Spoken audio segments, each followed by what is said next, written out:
KXLY4 News Morning Sprint is brought to you by Park Gordon Law. All right, it is 6:51. Time to get you ready to take on your Tuesday in the morning sprint.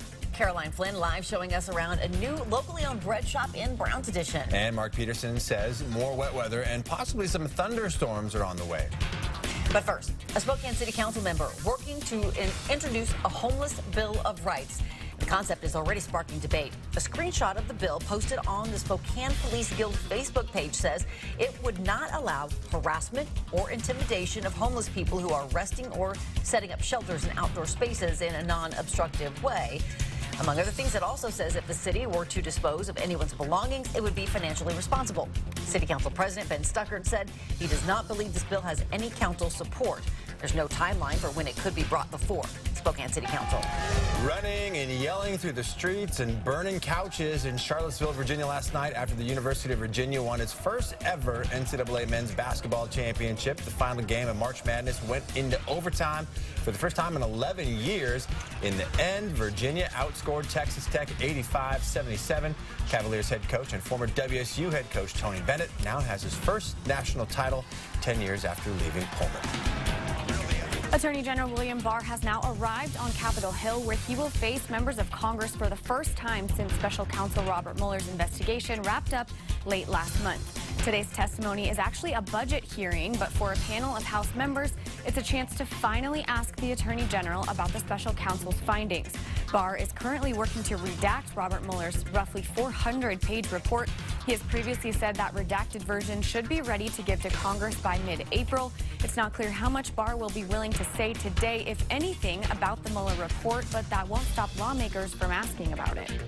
It's important that we question Attorney General Barr about the report, about his timing, about the thoroughness of his redaction, and about how soon he's going to release it to Congress. Representative Coons and other Democratic lawmakers plan to address the Mueller report in their opening statements happening now. Hi, good morning, everybody. Another wet start to the day. Yesterday, with all that rain, we only got 11/100ths of an inch. We put the models into motion, and yet we're going to see things, again, by this evening clear out. There's that energy about 5, 6, 7 o'clock with a thunderstorm potential. But tomorrow should be dry. In fact, we could start with sunshine to start our day tomorrow. So looking forward to that. Currently, we're sitting into the mid-40s. We do have rain showers, so be prepared for that through the day. One of Spokane's busiest on-ramps is getting an upgrade. We're trying to create gaps of 4 to 15 seconds where all those cars aren't coming on at once. As of now, as of this morning, the on-ramp from northbound 195 to I-90 is now Spokane's first metered ramp.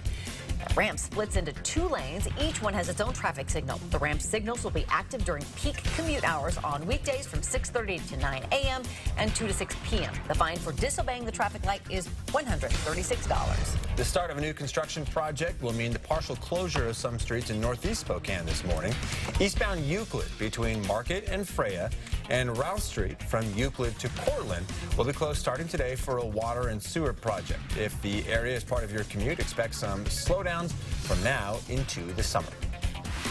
Well, yet another Democrat has announced they are joining the 2020 race for president. California Congressman Eric Swalwell has long been considering a run, but made it official last night.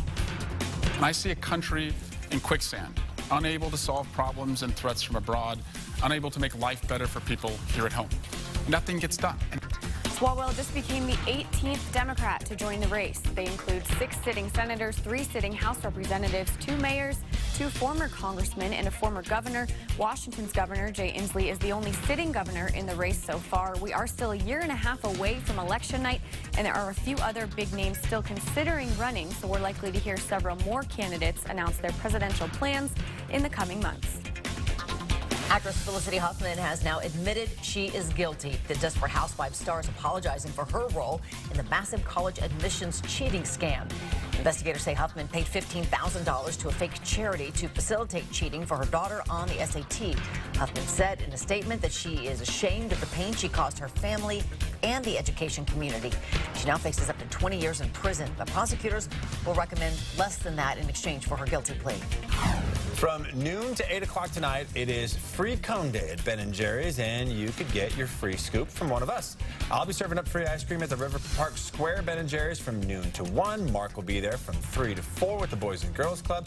Although the cone is free, Ben & Jerry's is accepting donations for both Mobius Children's Museum and the Boys and Girls Club. If you are planning on running Bloomsday this year, it's time to get registered. The fee will be $22 for just a couple more weeks. Then it jumps to $40 April 22nd. The roughly 7.5-mile race is Sunday, May 5th. Start times are between 9 and 10. And I am actually sitting right now at the community table inside of Glorious Bread and Browns Edition.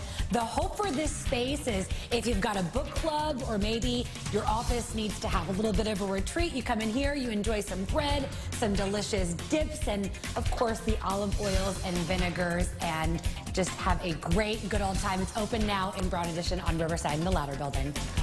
Well, coming up tomorrow on Good Morning Northwest, a Girl Scout is heading off to college after a decade of successful cookie sales. We'll share the Meade senior's secret to success and how she's paying it forward to help other teens become financially savvy. And coming up next on Good Morning America, the trailer that nearly broke the internet. There have been 21 movies in the Marvel Universe, and now it's almost time for the epic endgame. The American tourist who spent 5 days in captivity in the jungle expected to return home to California today as the president weighs in on the search for her kidnappers.